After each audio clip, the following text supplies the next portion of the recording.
সবাইকে একটা সুন্দর সুখবর দিচ্ছি, কারণ দক্ষিণেশ্বরের বাচস্পতি পাড়ায় সন্ধান পাওয়া গেছে রাম সেতুর। অর্থাৎ রাম সেতু, আপনারা জানেন যে সীতাকে উদ্ধার করার জন্য যে রাম সেতু তৈরি হয়েছিল, আজকে কিন্তু এখানে আমরা উদ্ধার করেছি যে দক্ষিণেশ্বরের বাচস্পতি পাড়ায় কিন্তু রাম সেতু গোটা একটা নির্মিত হয়েছে। দেখতে পাচ্ছেন এখানে অবৈধভাবে এখানে পুকুরকে এপার ওপার একটা সেতু অর্থাৎ পাঁচিল দিয়ে একদম ঘিরে ফেলা হয়েছে, এবং এখানে এনারা পুরোপুরি প্রচেষ্টা করেছিলেন যে এখানে কিন্তু একটা অবৈধ নির্মাণ হবে, যার জন্য এই পুকুরটাকে এখানে ভরাট করার পুরো পরিকল্পনা চলছিল। তো আপনারা জানেন যে কিছুদিন আগেই ছিল পরিবেশ দিবস। তো পরিবেশ দিবসে সবাই অঙ্গীকারবদ্ধ হয়েছে যে আমাদেরকে পরিবেশকে বাঁচাতে হবে, কিন্তু পরিবেশকে বাঁচানো তো দূরস্থ, আপনারা দেখছেন পরিবেশকে ধ্বংস করার জন্য ধ্বংস লীলায় সবাই মেতে উঠেছেন। সেইখানে দাঁড়িয়ে আর কিছুক্ষণ আগে আপনাদের ক্যামেরায় ধরা পড়ছিল এখানে সুন্দর এখানে পাখিরা উড়ে বেড়াচ্ছেন, চান করছিল পাখিরা, সুন্দর পাখির আওয়াজ আমাদের কানে আসছে। যদি ক্যামেরাটা ঘোরাতে বলি, সুন্দর একটা প্রাকৃতিক পরিবেশ, কিন্তু প্রজাপতি ঘুরে বেড়াচ্ছে। কিন্তু এখানে দেখা যাচ্ছে যে এই যে পরিবেশ, এই পরিবেশটা কিন্তু এখানে আর থাকবে না, বা এখানে না থাকার জন্য একটা পরিকল্পনা হচ্ছিল, চক্রান্ত চলছিল। এখানে কিন্তু অসামাজিক কিছু চক্র রয়েছে, তাদের উদ্যোগে কিন্তু এখানে দেখতে পাচ্ছেন যে পাশের বিল্ডিং ভাঙা, এবং টোটাল যে প্লটটা, এই প্লটটাকে ইনক্লুডিং এই যে পুকুরটা রয়েছে, পুকুরটাকে ভরাট করে তার একটা অবৈধ নির্মাণের চেষ্টা করা হচ্ছিল।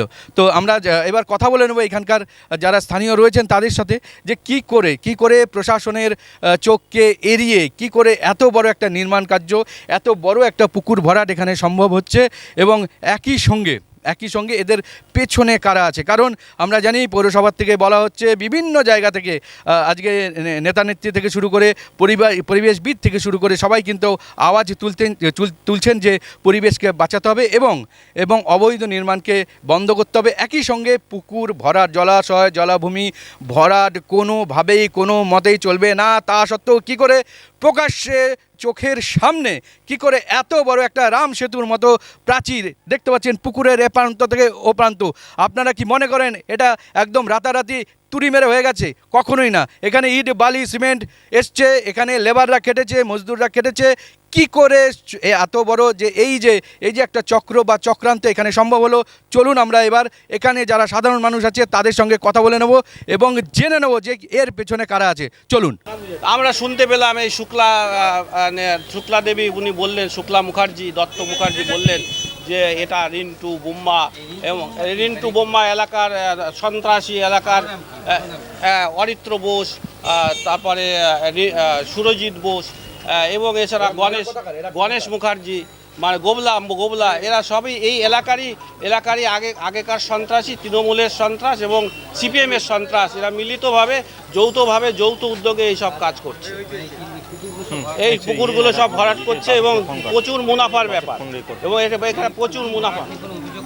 এই পুকুর ভরাট নিয়ে আমরা অভিযোগ করব। আমরা প্রথমে মৎস্য দপ্তরকে অভিযোগ করব, আমরা ডিএম সাহেবকে অভিযোগ করব, আমরা জনপ্রতিনিধিকে এলাকার জানাবো।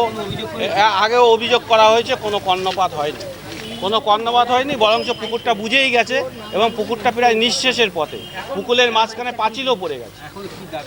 এখন আমাদের এই জনগণের সমস্ত মানুষের, এলাকার সবল বুদ্ধি সম্পন্ন সচেতন মানুষের দাবি যে এই পুকুর যাতে পুনরায় আগের জায়গায় ফিরে আসে। আমরা মৎস্য দপ্তরকে জানাবো, সিএমকে জানাবো এবং বিএলও অফিসারকে জানাবো। আমরা সমস্ত জায়গায় চিঠি করে একের পর এক জানাবো।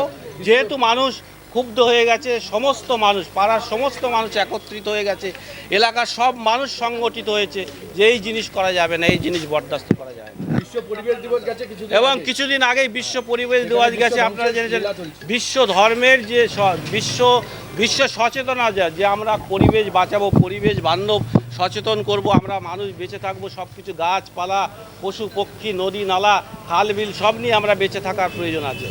কিন্তু যদি টাকার বিনিময়ে, শুধু অর্থের বিনিময়ে তৃণমূল সরকার যদি এই অন্যায় অত্যাচার কাজ করে, তাহলে এটা খুবই জনগণের। তৃণমূল সরকার বিগত দিনগুলো করেছে, কিন্তু বর্তমান সচেতন এবং আমাদের ভারতীয় জনতা পার্টির যে সরকার এসেছে, তারা এটার উপরে হস্তক্ষেপ। এই যে দেখুন, এই যে পুকুর ডোবা রিন্টু বোম্মা যে করেছে, এই যে দেখুন, এই যে মলয় ঘটককে নাম করে যে রিন্টু, এটা বোম্বা সৌগত রায়, রবীন ঘোষাল, এরা দীর্ঘদিন ধরে মানুষের উপর অত্যাচার, জমি দখল করা নিয়ে কিছু বলতে গেলে গায়ের জোয়ারি পুলিশ প্রশাসন তো এদের হাতেই ছিল, দক্ষিণেশ্বর থানা। দক্ষিণেশ্বর থানাকে যা বলবে এই রিন্টু তাই শুনতো, ঠিক আছে। যদি কোনো ডায়েরি করতে যেতাম ডায়েরি নিত না, বলতে এখান দিয়ে চলে যান, নাহলে লকাপে ঢুকিয়ে দেবো, বুঝতে পারছেন। আর মেঘনার মাঠ কাছ দিয়ে তো যাওয়াই যায় না। এদের ছেলেরা বাচ্চা ছেলেদের গুন্ডা মস্তান তৈরি করেছে, টিটকিরি মারে। আর একটা আছে কালো বলে সকাল, এদের সব কিছুই মানে এরকম কিছু বলতে গেলেই বাড়িতে রাত্রিবেলায় লোক পাঠিয়ে দিচ্ছে মদ টদ খাইয়ে। এই যে দেখুন ছবিগুলো দেখুন, দেখেছেন দিদি? ধরুন ছবিগুলো দেখুন, বাচ্চা ছেলেদের ভয় করে বাড়ি ছাড়া করেছে। আমাকে ধমকি দিয়েছে রিন্টু, ঠিক আছে। দেখুন, ধরো তো একটু এগুলো, খোলো তো একটুখানি এগুলো, এই দেখুন, দেখেছেন ছবিগুলো সব? আপনারা কি কোথাও কোনো অভিযোগ এই মর্মে করেছেন? অনেক অভিযোগ করেছি, দক্ষিণ থানা কোনোদিন অভিযোগ আমাদের নেয়নি। রিন্টু যা বলবে তাই। রিন্টু ছেলেরা বাজার নিয়ে ঢুকছে, রাত্রিবেলায় ফোয়ারা চলছে দক্ষিণেশ্বর থানা, বলতে গেলেই হুমকি। রাত্রি 2টোর সময় পুলিশ এসে আমাকে ধমকি দিয়েছে। লাস্টে পুলিশের সঙ্গে আমি লড়েছি, আমি এবার ভিডিও করে ফেসবুকে লাইক করব, ঠিক আছে। তখন আমাকে ধমকি দিয়ে গেছে যে মেয়েরা হাটুকুট ভেঙে দেবো, আমি ক্ষমতা থাকলে আয় এসে মারধর কর, ঠিক আছে। প্রচুর আছে। ও সন্ধ্যেবেলায় ছেলেরা দেখবেন আনিয়াদহ খেয়াঘাটের সামনে মেঘনা মাঝে যে মদ খাচ্ছে, মেয়ে ছেলেরা দেখলে টিটকিরি ধমকি দিচ্ছে, বুঝতে পারছি। কিছুদিন আগে আমার হাজব্যান্ডকে ধমকি দিয়েছে। রিন্টু কতবারই প্রভাবশালী, আসানসোল থেকে ক্রিমিনাল এসছে, মলাই ঘটককে কাকা বলে পরিচয় দিয়ে লোককে ধমক দিয়ে রেখেছে, মোটা টাকা খাওয়াচ্ছে, লোককে ফেলার দিচ্ছে, গাড়ি দিচ্ছে, বাড়ি দিচ্ছে। কি একটা প্রভাবশালী! যদি দিন এরকম করে থাকে তাহলে এবার আমরা মেয়ে ছেলেরা ঝাঁটা জুতো নিয়ে রাস্তায় নামবো, ওকে মেরে এখান থেকে তাড়াবো। মিডিয়ার সামনে আমি বলে দিলাম, কেন আর অত্যাচার সহ্য করতে পারবো না। আমরা তো খুবই ভয়ভীত ছিলাম। এখন বিজেপি আসার পর আমরা অনেকটাই মানে মনে করছি ভালো শান্তি পরিবেশ হয়েছে। তা অবৈধ নির্মাণ এখনও চলছে, কারণ মিউনিসিপ্যালিটিতে বা থানায় এখনও কিছু পুলিশ তৃণমূলের দলদাস হয়ে থেকে গেছে। এই জন্যেই এই কাজগুলো এখনও চলছে। এই কাজগুলো ইতিমধ্যে বন্ধ করা অত্যন্ত জরুরি। তা এখন আমরা দুষ্কৃতি মুক্ত পরিবেশ, কোনো খারাপ কাজ যাতে কেউ না করে, কেউ তোলা তুলতে না পারে। দোকানদার, অটো ইউনিয়ন, এদের থেকে তোলাবাজিটা বন্ধ হয়েছে এখন।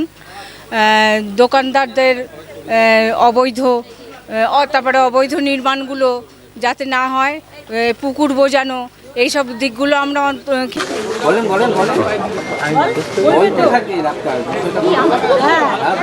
ওই তো অরিত্র ঘোষই আমাদের পিছনের জমিটা, এই পুকুরটা ভাড়া করেছিল।